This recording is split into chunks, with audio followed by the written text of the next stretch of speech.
A very, very good afternoon if you're in the UK, a good early evening if you are in South Africa, and hello wherever else you are in the world. Welcome to Dan Really Likes Wine, presented by Norman Goodfellows, and welcome, sort of, to High Timber. Now, I was planning to have today's show from what is my favourite restaurant in London, but today is a bank holiday in the UK, which means the owner, general manager, person of great importance at High Timber, Neleen, has got her feet up well-deservedly and preparing for a very important evening tomorrow.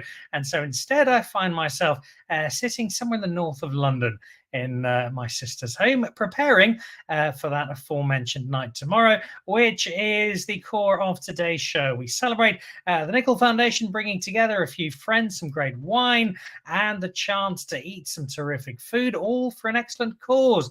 The Nickel Foundation supporting the Laureus Sport for Good Foundation tomorrow night in London. And we will be doing so with three of my favorite South African wines and one of my favorite South African exports. The export would be Greg Sherwood, Master of Wine, who is joining us on the show today. We've extracted him from the grip of Alan Lamb for a few hours to come join us on the show. And we will also be catching up with the mayor of Franschhoek, with a brand new dad, and with a man whose wines in Stellenbosch just keep blowing the lights out. It's an all-star cast on Dan Really Likes Wine this evening under blue skies. Now, you saw the opening there, shots over the Thames, and that is the view from High Timber.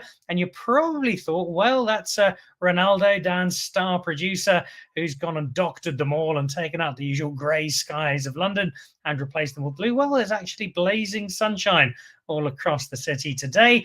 I was in Camden a little earlier and a little Venice, and it is a beautiful day. Promises to be a beautiful week in London on the back of a beautiful 10 days in Italy. And I'll talk a bit more about that in just a moment. So a great evening in store tomorrow weather-wise, an even better one in store for the dinner, the company, and the wine, which we'll be celebrating on this evening's show with one or two special announcements along the way. So a top restaurateur, one of the UK's leading wine critics, and three fabulous wine producers. They make for a terrific show, and they are raring to go, which they'll do in just a moment. First up, though, here's some wine news.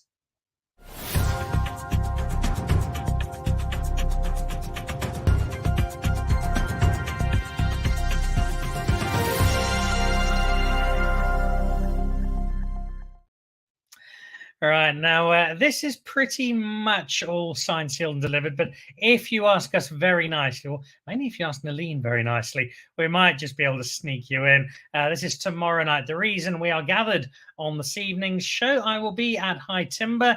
It's the first Nickel Foundation event outside of South Africa, raising money for the Laureus Sport for Good Foundation, where a mere £95 tuppence if you're in the UK, our GDP if you're in South Africa, that will get you in for a three-course meal headlined by one of the steaks for which High Timber is so renowned, plus some terrific wine from the likes of Holden, Manz, Stark-Condé, and Mira. Greg Sherwood adds some wine celebrity. Sean Fitzpatrick, the All Black captain of years gone by, lends some rugby celebrity, and there'll be one or two other familiar faces coming along as well for a really, really good night out. It's a great cause, and we've got a very special auction, a couple of nice South African holidays, some stuff from Mont Blanc, and a couple of wine opportunities, including a very special tasting with Greg Sherwood himself.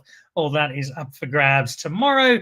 So if you'd like to get hold of us, do give me a shout. It's info@dannickel.co.za. You've also got the chance, if you are not in London but happen to be in Johannesburg, to head out to Holden, Manz for their food and wine pairing. I'll have to check with Gerard if the date there is Wednesday the 30th of May.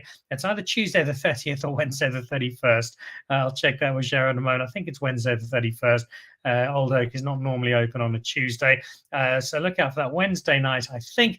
And this is really, really good value. The chance to drink a number of wines, including that Big G Bordeaux blend that wins so many awards for Gerard and his team. Ransley Peterson putting that together. 1,250 Rand if you're in South Africa, £3.90 if you happen to be in the UK. You could actually buy a flight to South Africa and still save money on getting out to that dinner on Wednesday night. So look out for that at the Old Oak at Royal Johannesburg.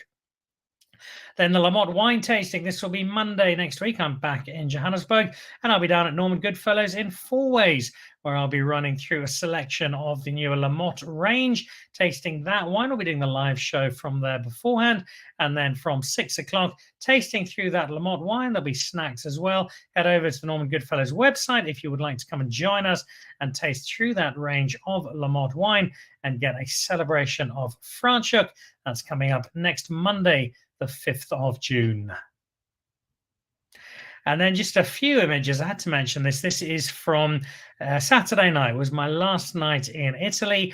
We're in Naples. And you might remember on the show a couple of weeks ago, we had Fortunato Mazzone, the great Italian chef out of Pretoria, who made some recommendations for my time in Campania, the region of which Naples is the capital and in which the Amalfi Coast also sits. And through the week, thanks to Forti and his team, I had tried a whole pile of different wine, met a whole lot of restaurateurs, and discovered a truly splendid part of the world. But the final flourish was the best of them all. This was the restaurant Aria. Paolo Barale is the chef. It's a Michelin-starred restaurant, and it didn't take long to work out why. A 5-course tasting menu that ended up being a 9-course tasting menu, thanks to Forti tipping off Paolo that I would be there. The food was terrific, very inventive, rich, but also speaking very much to the local fare of the Campania region, not just with the food, but with the wine as well. And in particular, that Bambinuto, which is a Greco di Tufo on the left, that beautiful fruit acid balance, and a really nice wine for some rich Italian fare. And then at the bottom, a Marsigliano, a red blend. That was from 2012, still tasted incredibly young, but with beautiful depth and elegance to it, from La Sibilla, amongst a range of wine we drank through the evening and some terrific food. So if you happen to be in Naples at any time in the next while, look out for Aria, look out for Paolo Barale, and look out for some terrific food and wine. Right, speaking of terrific food and wine, that is exactly what is on the cards for tomorrow night. The last time I was at High Timber, it was in the company of Greg Sherwood, one of my guests today, along with Mornay Morkel and Dean Elgar, the cricketers, who were playing for Surrey and came and joined us for lunch. And we also had Peter Ferreira, the infamous Bubbles, who did a tasting of his Peter Ferreira wines with us. It was a really, really good day until later on in the day when South Africa lost a World Cup cricket match against New Zealand. That was 2019, and we got bundled out of the World Cup. But until then, it was really good, and that will be the case, I've got no doubt, tomorrow as we wine and dine for a terrific cause. So let me introduce you to our guests this evening. Neleen joins me from here in London. So too does Greg Sherwood, undoubtedly wearing a piece of sports memorabilia, which constitutes 90% of his wardrobe. And then 3 of my favorite wine people. The mayor of Franschhoek is with us, Gerard Holden, who I think is up in Johannesburg at the moment. We also have Rutger van Wyk joining us from Stark-Condé.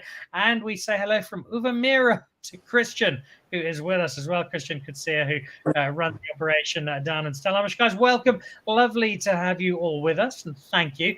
And very excited, Neleen and Greg, to be seeing both of you tomorrow evening for a very, very special night.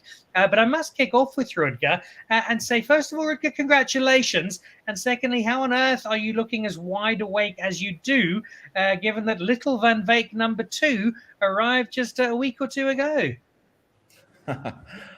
Thank you, Dan. Yeah, I'm basically still running on fumes of caffeine and wine, and I'm probably not stopping for the next 3 months. So it's just me, having a glass of wine every 3 or 4 minutes. It's wonderful, and I remember speaking to you, I think, the day after the little guy arrived, and you were beaming over the phone. It was very easy to hear, and such a wonderful, wonderful occasion for you and the family, but one that will have been demanding, not just because having a little one in the house eats into the sleep and eats into the time, but it was pretty soon after you'd just come back from a rather epic wine trip around the world. Yeah, it was pretty fun. I met up with Greg in London, and he probably gave me a few of his rugby shirts too there after a few pints of beer that I lost a bet on. But yeah, after harvest, it's been a pretty busy start to the year. But yeah, everything is all fun, all positive, and I can only be blessed for all the possibilities and all the travels and yeah, all the gifts I've been receiving for the past couple of months. And they are well rewarded, well justified, because over the last few years, we've seen the Stark-Condé brand, which was already very strong, I think just get stronger and stronger and stronger. And you are a key part of that. Give us a sense on your travels of what the response to the wine was like in different parts of the world. What were people really liking? What was blowing people away from the Stark-Condé collection? Well, it's pretty nice to see people receiving the Stark-Condé brand in different countries, you know. And as you said, like I think a lot of people probably know or associate Stark-Condé with Cabernet Sauvignon. You know, for people in certain countries that doesn't even know where South Africa is, it was quite nice to see them being blown away by South African wine.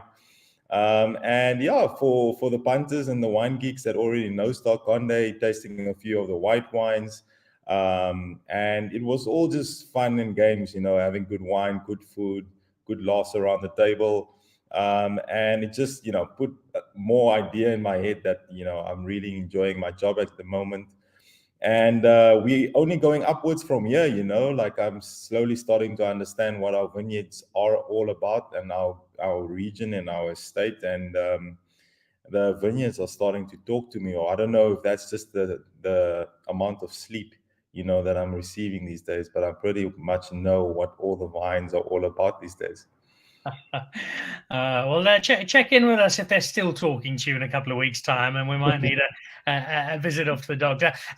Look, we'll talk about that one in a bit more detail, especially with Greg later on. I see Greg gave some of your Chenin a glowing review. I was reading that a little earlier on today, so we'll get his thoughts on the wine. I also want to find out how things are being going in Johannesburg today, because Mr. Holden, you've had a rather busy day. You booked a couple of Greyhound buses, packed them with every single winemaker in Franschhoek, and set off north. How was today's celebration of the best of Franschhoek in Johannesburg? Thanks, Dan. Yeah, it was absolutely fantastic. We were incredibly well received by the guys at Old Oak. Looks like there might be some load shedding in Johannesburg at the moment. Let's give you. There we go. I think we might have. There we go. We got you back, Mr. Holden. Yeah, I'm here. Yeah. Yeah, I was just saying we had a fantastic day today at the Old Oak in Johannesburg Royal Golf Club. We had 24 wine producers from Franschhoek. We came up to show our finest to the trade buyers and to the media in Johannesburg. I think we had 36 guests at the end of the day, treated to some fantastic wines. We had a showing of people's wines from Cap Classique through white wines through some beautiful reds, and then we had some nursery wines, some new wines that are in the process, and then to finish off with lunch, which was the most fantastic lunch from Chef Ramsley. We had some old vintages, so I was delighted and probably quite greedily. I brought a couple of magnums of Cabernet Franc from 2016, and I put one in front of me and drank it through lunch, which wasn't the idea, but it just seemed like a good idea at the time. That sounds like an excellent idea, and not a bad idea tomorrow night, because there's going to be some Holden Manz by the Magnum available at tomorrow evening's dinner. To talk about Franschhoek as a whole, though, rather than just Holden Manz coming together. I know you've been working as chair of the Vignerons very hard over the last few years to foster a bit more of a collaborative effort in terms of celebrating the wine of Franschhoek. How much progress do you feel that you and the Valley are making in getting that Franschhoek wine name out and getting more of the gospel of Franschhoek spread to a broader audience? I think it was noticeable today, actually. There was a lot of camaraderie among the people who were there from the wine farm. So it was probably about 70% winemakers, and the rest were either involved in marketing or involved as ambassadors. And I think there's a consistency of approach to winemaking which is starting to come through into the Valley. There's always going to be diversity when we talk about Franschhoek, and it's such a large space in terms of the sort of different climates that we have, the different soil types that we have. and the different varietals that we can host in that space. So the things that started to come through, clearly Semillon is standing out, and there are some fantastic examples of Semillon today. Cabernet Sauvignon on the red side was doing very well, and I think we're starting to see people talk to each other much more, work together with each other much more, and I don't think we're ever going to get everybody aligned in the same direction in friendship, because it's not that kind of place. But I do think we're getting a stronger consistency of approach. And it is one that gives us even more region to get down to and to celebrate Franschhoek. And if we can't do it in Franschhoek itself, well, we can do that in London tomorrow night. We'll talk about that wine again with Greg Sherwood in just a moment. Let's check in with our third wine producer before we head over to the restaurant and to our wine expert, and say hello to Christian. Obviously, Rutger's been very busy juggling wine and babies and travel. Gerard's been traveling aplenty and selling Franschhoek and making his wine. What about Christian Coetzee? Has it been feet up and on holiday? Have you also been hard at work, Christian? Hi, Dan. Yeah, no, we've also been traveling. I was in Johannesburg last week. We had 3 nights food and wine pairings and tastings, and yeah, it was a busy time after harvest, and yeah, all good on our side. I wanted to ask you about some of the wine that's going around. I get a lot of emails from Cape Ardor in California, and I think every third or fourth one I've got from over the last month or so has been about Uva Mira championing the wine that they're offering on your behalf to an audience in California and beyond. I get the sense that the Uva Mira footprint is growing, that you're starting to find new audiences and see more of the world through the wine. Is that a fair assessment of the Uva Mira story at the moment? Yes, Dan, we do feel that we're slowly but surely getting momentum. You know, it takes time to establish a brand and to build a brand, as everybody in the wine industry knows. And we are slowly but surely, you know, expanding the footprint, and we feel that people are starting to trust the brand, you know, that there's consistency with the quality. And yeah, we're very sort of satisfied with the progress we're making. And yeah, that's true. You know, we're finding more importers around the world. So slowly but surely, expanding the brand. And just to pick up from what Gerard was doing today in Johannesburg with Franschhoek, you are such a big area as Stellenbosch. It's a massive community. How collaborative do you feel the Stellenbosch message, the Stellenbosch effort is? Are you guys working with a lot of other vineyards with the Stellenbosch wineries to drive that and to build your own footprint?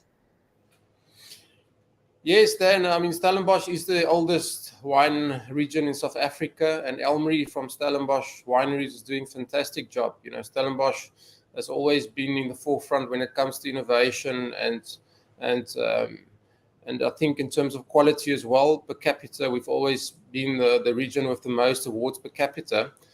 So no, I think the wineries is doing a fantastic job. If I'm not mistaken, we're the biggest visitors attraction, you know, outside of Cape Town, and that must, you know, tell you that the wineries are doing something right. And I also think there's a lot of young winemakers coming into the region and doing a really good job. So I think in terms of quality, you know, we also up there. So very happy with the way things are going. Well, I think both you and Rutger are great examples of exactly what you have just spoken of. 3 terrific wine producers, all of them on show tomorrow night for the dinner at High Timber. But are the wines normally there? Let's get the awkward question out of the way and head over to Executive Director of Tasting and Regular Day Drinking at High Timber, Neleen Strauss. Neleen, are all 3 of Holden, Manz, Stark-Condé and Uva Mira to be found regularly on the High Timber wine list? I have all 3 of them in the wine cellar. Yep, thank goodness. I don't have to lie and I don't have to buy. Dear Neleen, lovely to have you on the show. Very warm welcome. Lovely to see you again ahead of tomorrow. I was thinking back earlier today to my last visit, which involved a couple of cricketers, a slightly dodgy wine critic in rugby jerseys, and a rather well-known maker of cup classique. And I was reminded of spending time in not just a wonderful restaurant, but a wonderfully South African restaurant, because there is not just a love of South African wine and food to be found at High Timber, but a richly South African story for people who don't know that High Timber story. Give it to us in a nutshell, how it came to be and what makes it so specially South African. It's not overtly South African. I just got this accent because I really liked it. No, the thing that makes High Timber is the customers. We've got absolutely stunning customers, a lot of them. We're known for having 90% regulars in the restaurant. The setting is brilliant. I mean, we overlook the Thames, the Wobbly Bridge, or the Millennium Bridge.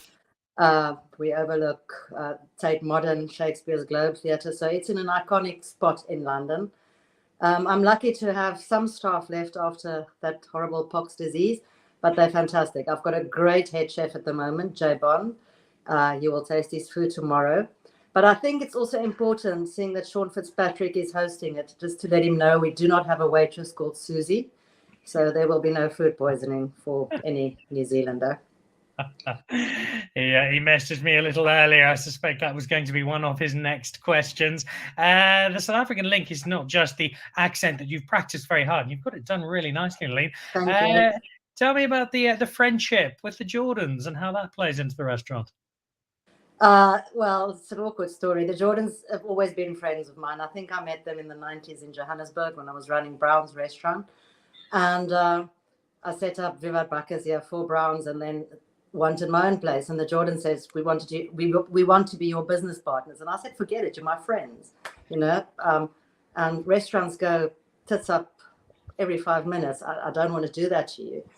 And they said, well, we want to. I said, forget it. And we were in Tuscany, a lot of us, with Paul Kluwer, I think, was there, Alex Dale, so you can imagine what happened. And Kathy Jordan, not Gary, Kathy made me sign a napkin. And I forgot about it. I just signed the napkin and went to bed. And the next morning she said to me, yeah, we're business partners now.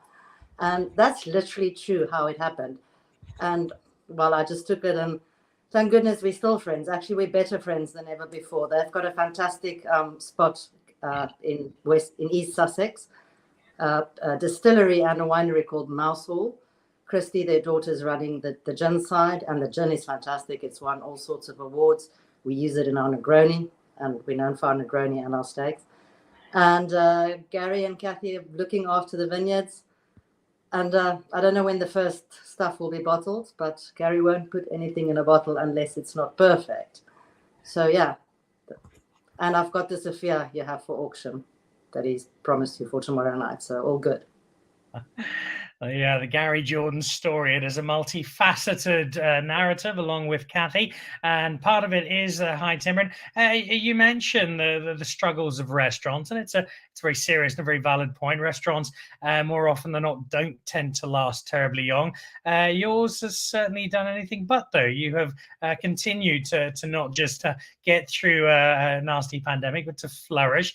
What for you is the secret to the success at High Timber? What's allowed you to keep going as you have? Lots of energy, Red Bull. I've always had good staff. I do not have enough staff at the moment, but they're fantastic because no man is an island. So my staff's there, and then my customers came through. They came through after COVID. They are, they book their summer parties there. They make life easy. If we're quiet, they'll spend a lot of money on wine. If we're busy, they'll have a glass of wine. It's really the whole community. Everyone cares about High Timber, and we're just over 14. We're 14 and a bit years old. Sometimes it feels like 40, and other times it feels like yesterday. I'm very lucky. I'm very happy there. The restaurant's got a good name. I think we've got the highest rating on Open Table in the square mile. And yeah, I'm surrounded by good staff, good customers, and very good business partners. One final question before we go and rouse Mr. Sherwood from his post-lunch slumber, and that concerns Greg's topic of expertise, which is wine. You have become known for your steaks, for the warm welcome people get from the incredible views, but I think it's the South African wine that is a real draw card for so many people. I think we're very grateful to you for what you've done in showcasing South African wine to a London audience. How much convincing did it take, especially in the early years, to get people to buy into this wonderful focus that you have on the wine of South Africa? Now, very easy. In the early years, they just asked me the question. If I said, we specialize in South African wine, they go, why? And it's like, it's just such a downer. But that's all changed because there's a lot of things that the wine from South Africa is absolutely brilliant. It can stand up to any other country in the world. The wine writers have been positive. It's the most beautiful wine region in the world to visit. And there's all these things constantly happening. You only had like Constantia and Stellenbosch and Franschhoek. Then the Swartland came, Hermanus came, Olifantsrivier came. Sam is doing a wonderful job in Greyton. There's all these there's wine. I've got wine in the cellar from the Karoo, from Priska, Lowerland. I mean, there's just, South Africa is a happening wine industry. They're innovative, they're friendly, they're nice. In the 80s, when I started working with wine, it was all old men with grey shoes, and there's none of that stuff left. It's really wonderful people doing things for they work collectively. It's a communion working together. If they're in New York, they'll sell each other's wines. Where it's great. I'm totally in love with the wine industry. My job now is very easy because the wines are just fantastic. Oh, that's an endorsement I think all of us will agree with, as well a couple of our guests who are busy watching. Lisa Harlow, evening, Neleen. Sorry I couldn't make it down to London tomorrow. Sounds like it will be a fantastic evening. Lisa, we are sorry to miss you, but we'll raise plenty of glasses in your direction. And then Daryl Balfour, watching over on YouTube. Good evening, Dan and Neleen. Good evening, Daryl, the man who owns more wine than the rest of South Africa combined in that aircraft carrier hangar of a cellar of his. Lovely to have you watching, Daryl. Right, let's jump over to our very special guest at tomorrow night's dinner. He is the South African High Commissioner of Wine to London, and he is also the most devoted London Welsh rugby fan that the city of London knows. Greg Sherwood, welcome back to the show. Lovely to see you. Yeah, there we go. Nice and unmuted. Welcome. Lovely to have you. And I suppose it's Monday, so you've probably only had 2 or 3 wine lunches with Alan Lamb so far this week. Hi, Dan. Great to be with you. I hope the sound's all right. I've got the sun beaming through my normally quite dull skylight here, so I'm struggling to find a spot where I'm not going to blow out the camera. But it's been a fantastic bank holiday weekend here, and really looking forward to joining you and Neleen tomorrow and some of those juicy celebrities, and hopefully the guests will support with their wallets and have a great time. So it's really exciting. So, but great to join you and great to get you back into high timber.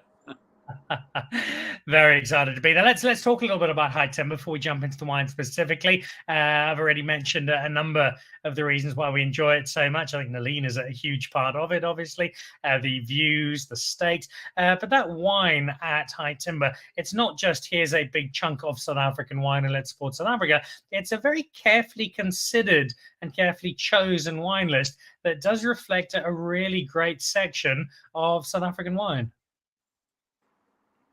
Yeah, look, I mean, when you're talking about retail, there have been shops, Hanford and now Museum Wines, where I'm currently working, who are really pushing the narrative and pushing the brands, looking for the new producers, looking for new opportunities to champion young producers. But when you talk about restaurants, it's a hell of a tough gig because a lot of customers just want the classics. They want French, they want Italian. And Neleen has broken the mold, certainly there. And her customers come in there. She's got a great cellar. She's got a lot of international wines in there as well, if people are going to be difficult. But, she normally twists their arm and persuades them that some of our great names are worth trying. And the consumers never look back. So it's not easy to do in the on-trade and in the restaurant scene. And I think Neleen doesn't get enough credit for, all the work and all the, how accommodating she is, not just for, the trade, but also, for holding wine tastings there, wine dinners, charity dinners, and the like. And it really is special. And it's been part and parcel of why certainly the London community and the business community has certainly started to really take on board and love South African wine over the last kind of decade. And Neleen's been a critical part of that, as much as I have, as much as other critics like Tim Atkin have, and Oz Clark, and people who really love the place and love the region. So, but the on-trade is a difficult place. It's difficult to run a successful business, let alone kind of hang your colours on the wall, being South African wine. And but she's done it perfectly, and she's got a great cellar, and it's a real treat to kind of disappear down into that cellar. So very exciting. Well, disappearing into that cellar is something both Greg and I have done a number of times in the past, and it's a cellar, as Neleen confirmed earlier, that has all three of our wine producers on the list. Let's have a look at the first of those with you. And I think I was reading earlier today, Greg, the Chenin Blanc that Rutger has recently released, that you were giving high praise to, which I think is important, because the red wine in particular, that Three Pines Cabernet Sauvignon, that's such a flagship for Stark-Condé, often has us thinking, as we do Stellenbosch as a whole many times, well, it's the red wine and the Cabs and the Bordeaux blends in particular that drive this region. But a reminder from Rutger that it's more than just the red wine that catches the eye out of Stark-Condé. Well, it's quite funny. We had Rutger out here, and we had a few sessions with him and a few nice lunches and dinners. But of course, Stark-Condé, you think, in my early days, early 2000s, I think we were trying to work out if I was selling the 98 maiden release of Stark-Condé Cab, as it was called back then, or if it was the 2000. But we certainly sold. I was selling some of the first releases from them, and it's always been regarded as a red wine estate. But I've really grown to love and to get to know his Chenin, the Sauvignon, and the Field Blend. And we're going to be tasting the Field Blend tomorrow. Incredible wine. There's only a handful of producers in South Africa that have taken this kind of more kind of French, Spanish, Italian kind of historical approach to picking wine in a mixed vineyard, vinifying together and blending together, and basically letting the terroir do the talking as opposed to the winemaker. It's a kind of crazy concept, but it's how it was done across Europe many hundreds of years ago, really. And I think it's when we're moving past the, say, white blends or single cultivars in South Africa, I think field blends is certainly the next big thing. So we're very, very lucky to have the 2021 Field Blend tomorrow, which is an absolutely incredible wine from one of the best white vintages in a decade. So not only will we get to drink some of Rutger's incredible Cabernet Sauvignon, we're gonna get to see his white blend, so white Field Blend. So very, very exciting. I think a lot of people probably haven't tried it, but it's been one of his most successful wines here, certainly in the restaurant kind of and trade, as people just look for something slightly different.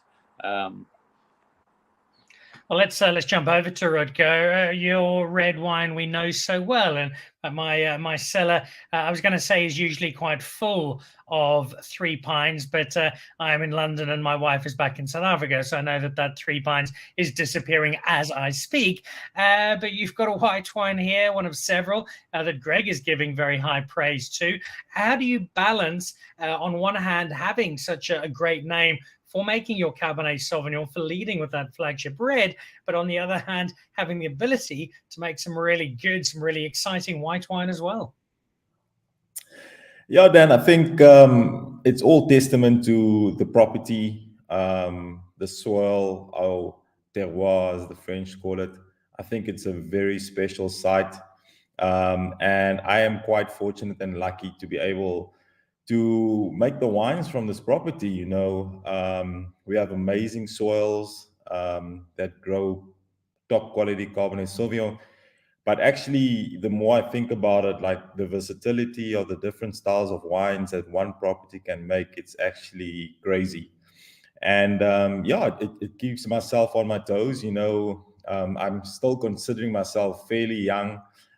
So to put me pushing the envelope and playing around with different styles and different wines, it's always an interesting thing. And yeah, it makes me get out of bed every morning, trying to be a nutty professor. And so far, so good. I don't think anybody would disagree with that. So the white wine of Stark-Condé, one to look out for if you haven't had it before. Lisa Harlow picking up on that. The Stark-Condé Field Blend is a superb wine and so food friendly. I think that's meant to be. It certainly is. At least there we go. Sorry, food friendly. And Daryl Balfour giving a nod to Greg. Really enjoying a wine Greg inspired me to get several weeks ago. The Terre Paisible Les Dames de 87 Sauvignon Blanc 2022. That 87 referring to the age of the vines, and that wine being made by Adam Mason at Terre Paisible alongside of Shirley Van Veek, formerly of Boschendal, having a lot of success with it. All right, let's head back to Greg and the wines of Holden Manz.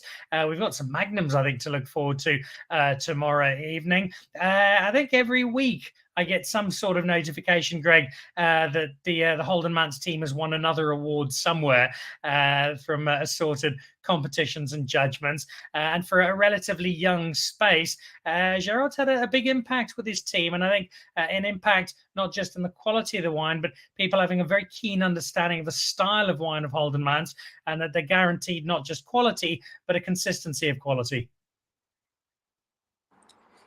Yeah, I had a great visit there in March and got to taste through the whole range again. And it's quite, you know, I love the fact that Holden Manz make a style that's very individual to the estate, to Gerard, and to kind of if everyone just try to make and follow a kind of mainstream narrative of what is one would be boring, but Gerard and the estate, they followed a style, their own style, lush wines, they're fruit forward wines, they're lush, but they're structure, but certainly very bold wines, and they have a massive resonance with customers. And in true to form, Gerard's, you know, we've got some big magnums coming tomorrow, and it's the only way you really want to drink Holden Manz wines is from Magnum. So with some nice red meat. So it should be it should woo a lot of customers, and any of the punters who don't know the wines will certainly enjoy them. And on their next visit to Franschhoek, will certainly, I'm sure, look to pop in and have a proper tasting of the whole range and have a nice lunch there. But again, a little bit like Rutger, you know, the Holden Manz, you know, has focused on, you know, some big lush reds, but they also have some quite tantalizing whites, and chaired the decanter 3-day Chenin, where their reserve Chenin and straight Chenin actually again, you know, one has to be careful these days to kind of call anyone a one-trick pony. You know, Rutger's certainly not that with reds. He's got a few sneaky tricks up his sleeve with the whites, and Gerard as well.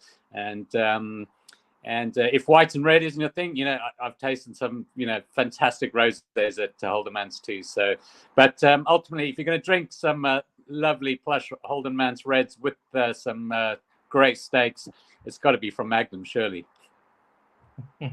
And that's exactly what we are drinking tomorrow night amongst our wines at High Timber, the magnums of Holden Manz. We mentioned, Gerard, that earlier today you were in Johannesburg and you were showcasing wine.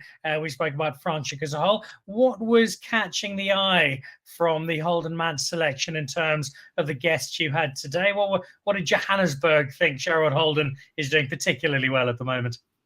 Well, it's a bit embarrassing, but the Big G was the standout wine for people today, apart from the 2016 Cabernet Franc Reserve.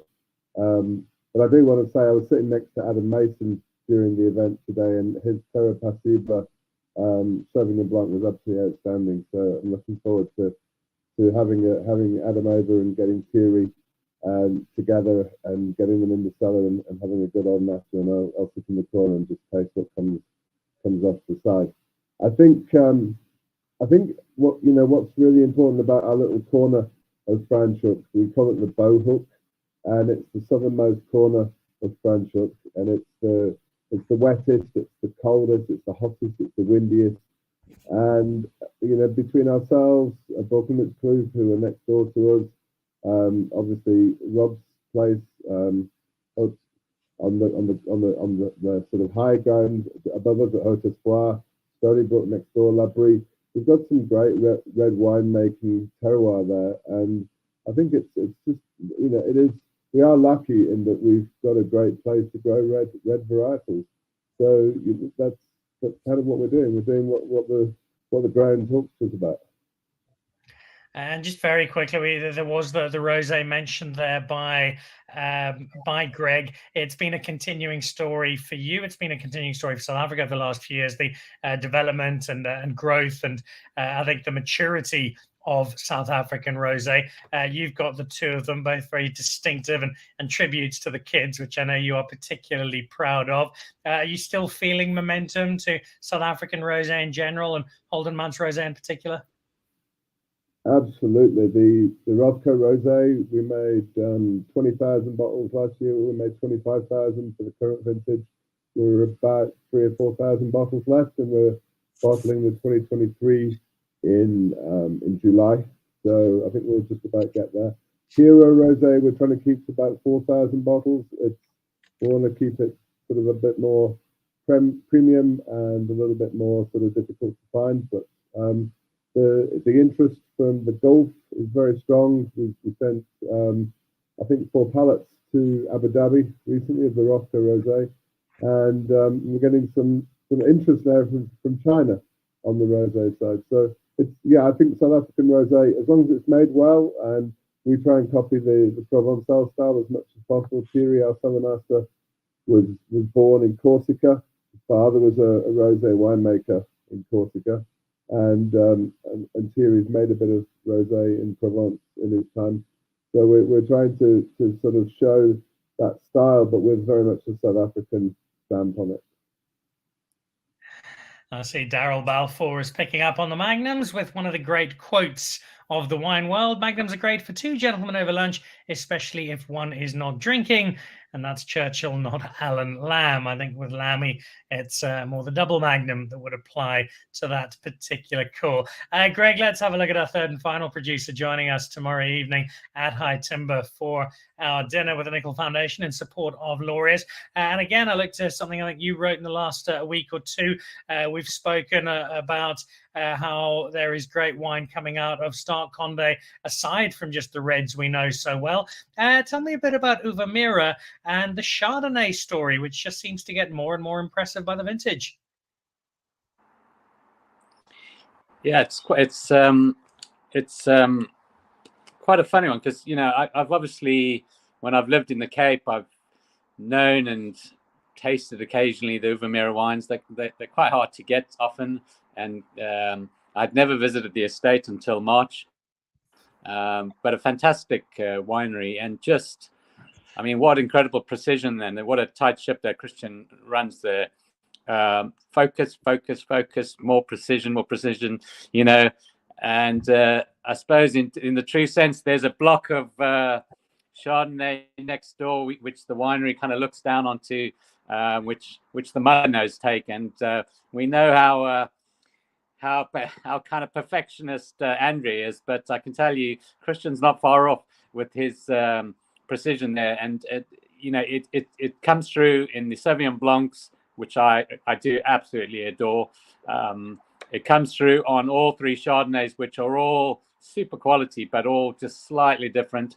And then, of course, they've got these incredible Helderberg Reds, some Syrah, some Cabernets, and the Cabernet Franc. So, I mean, just a beautiful place. Chardonnay has been, I suppose, the big story of the Helderberg and of Uva Mira. But, don't forget the Reds. They are those cooler climate. You've got Tybosh next door. You've got Bernard Bradell down the road. You've got some incredible wineries there. And it just seems that terroir can do no wrong with that, the last stop before the beach, so it's really a beautiful place.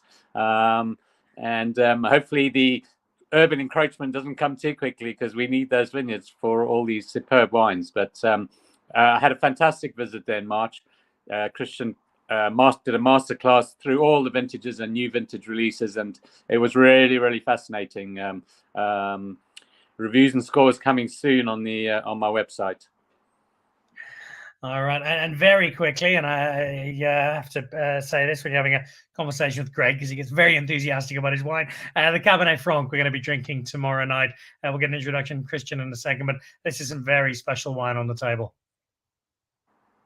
Absolutely. I only tasted it, I think, end of last year or earlier this year for the first time, and I was really blown away. I'm a massive Cabernet Franc fan, massive follower of wines from people like Brevet Raats, the master of Chenin and Franc in South Africa.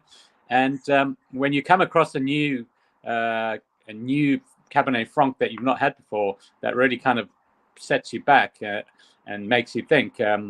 It's quite special. And the Dance 18, which I had, got a big score, but I think it's absolutely benchmark and really kind of expresses all that cool climate character, which you would expect from the Helderberg. And I know that people like Schalk Willem Joubert, Tybosh and stuff also kind of strive for this kind of great Cabernet Franc character. But the dance was absolutely beautiful, and I can tell you, it's I don't think there's a hell of a lot of stock around, so people are going to be very, very lucky to be tasting that tomorrow, and I think it should be one of the highlights for sure.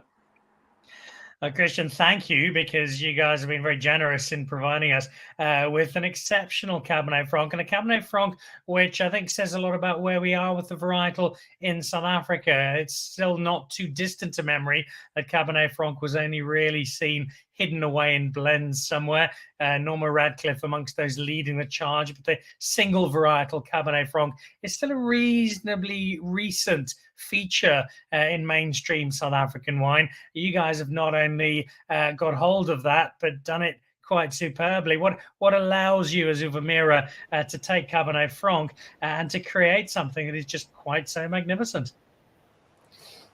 Yeah, thanks, Dan. Thanks, Greg, also for the good reviews. The whole of the Helderberg really does well with Cabernet Franc, and I believe, in my personal opinion, Cabernet Franc needs a slightly cooler climate so that you have longer hanging time.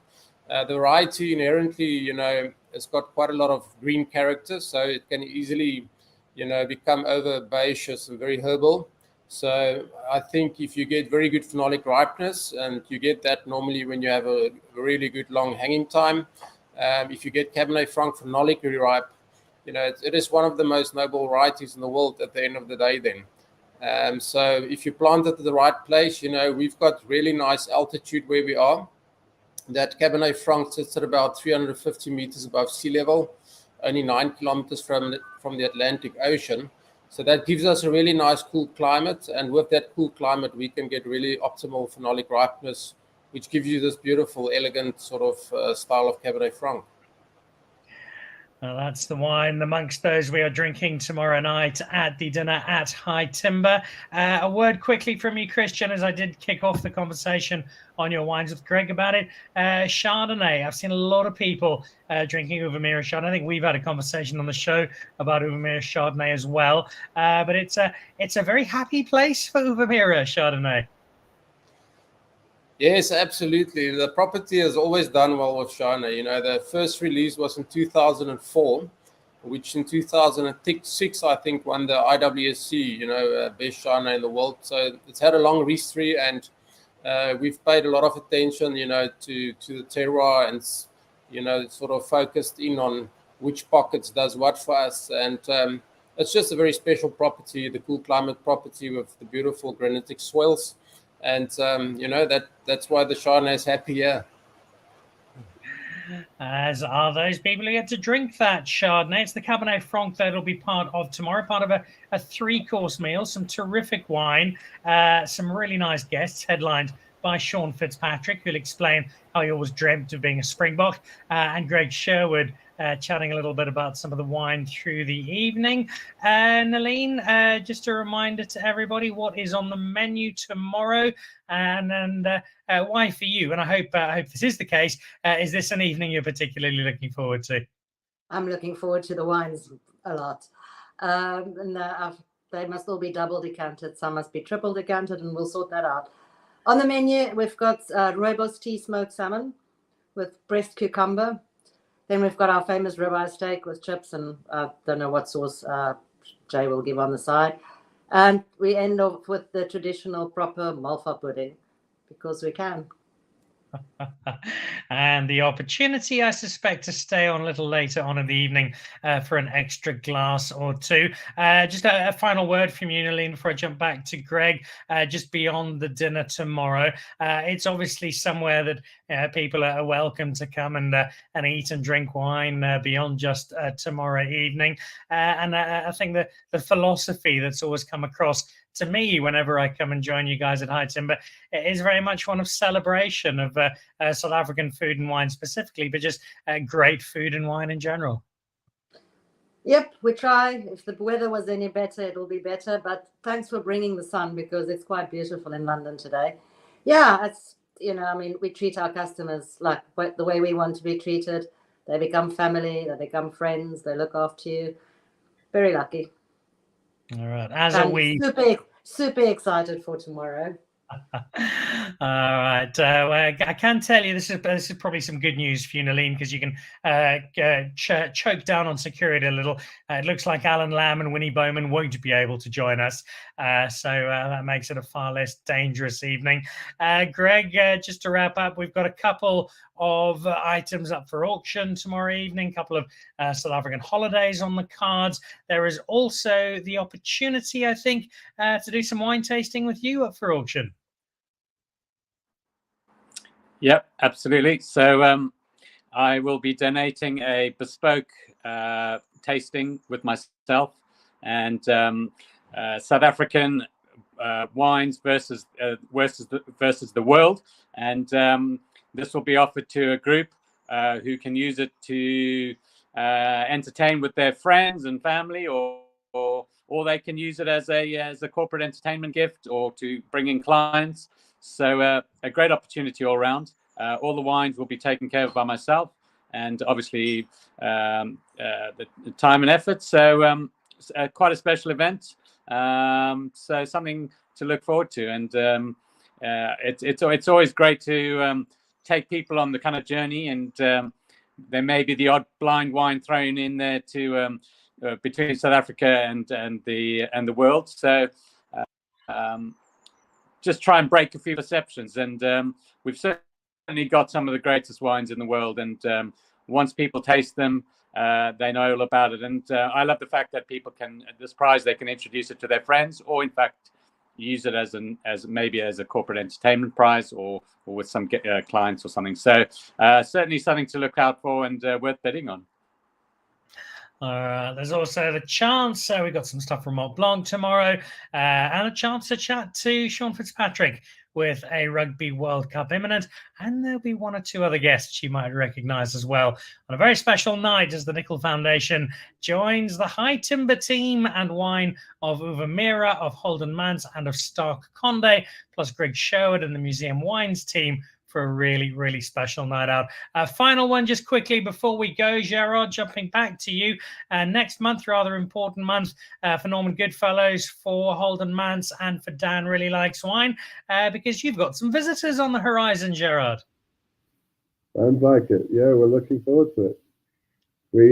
It's always a pleasure when we get people coming to stay, and that's going to be the prize during June. Is lucky people who buy that bottle of wine get a chance to come and stay with us, and we'll make sure it's really quite an excellent time. I think we'll do 2 nights, and just to make it a really pleasant stay, we'll do a cellar tour and tasting.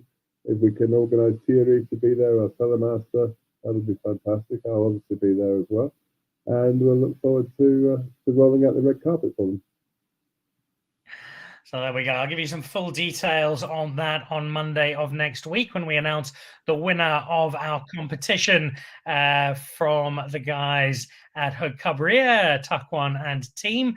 There's a chance to be dining at one of Holden Manz at, one of Solsafi at Belpunto or at Marble. And then from next week, your chance, if you buy a bottle of Holden Manz during the month of June, your chance to have a tasting for 12 people with me and Gerard in any one of those 3 cities, Durban, Johannesburg, and Cape Town. There'll also be 2 nights at Holden Manz with flights if required. And that's all from buying a bottle of Holden Manz in June. If you do want to go shopping before then, though, we might just be able to squeeze in another person or 2 for tomorrow night's dinner. If you're in London at High Timber, £95 gets you a 3-course meal, a selection of fantastic wine, and there's plenty of it, plus the chance to meet some really cool people, Sean Fitzpatrick amongst them, and be part of an auction, all of which supports the Laureus Sport for Good Foundation. And for that, I say a very big thank you to Greg Sherwood and the Museum Wines team, to Stark-Condé, to Holden Manz, and to Mira, and to Neleen and the team at High Timber ahead of tomorrow evening, and what promises to be a great, great night out. Guys, to all of you, thank you so much. To the 3 of you back in South Africa, really appreciate the time and all of the support for tomorrow. So to Christian and to Gerard and to Rutger, go and get some sleep. But thank you very much indeed. And Neleen, really excited for tomorrow. Thank you for all of your support. I think Greg's planning to have 2 of his 3 lunches tomorrow at High Timber, so he'll be there nice and early, and the rest of us will be joining a little later for a great night out. But thank you all very much, not just for being part of the show and making great wine, but supporting a terrific cause as well. Really appreciate it. And Greg, Neleen, we'll see you at High Timber tomorrow. Thanks, Dan. Nice. Looking forward to it. Cheers, guys. Cheers, guys. Cheerio, guys. So there we go. 3 wonderful wine brands, 2 out of Stellenbosch, 1 out of Franschhoek, a terrific South African-inspired restaurant, and one of the great wine figures of London with a proudly South African persuasion. Together, all 5 of them representing an all-star cast on Dan Really Likes Wine with Norman Goodfellows this evening. That wraps us up. I might need, Greg, if you're still watching, I might need to borrow a London Welsh jersey from you. British Airways is still looking for my suitcase, last seen somewhere in Naples yesterday. So fingers crossed it heads my way. Until then, enjoy your evening. If you are coming tomorrow, look forward to seeing you. And if you're in Johannesburg, don't forget that Holden Manz dinner. Last few tickets available Wednesday night at the Old Oak. And I will see you on Thursday's show with another very special South African guest from the world of wine in London. Enjoy the rest of your night. See you Thursday. Goodbye.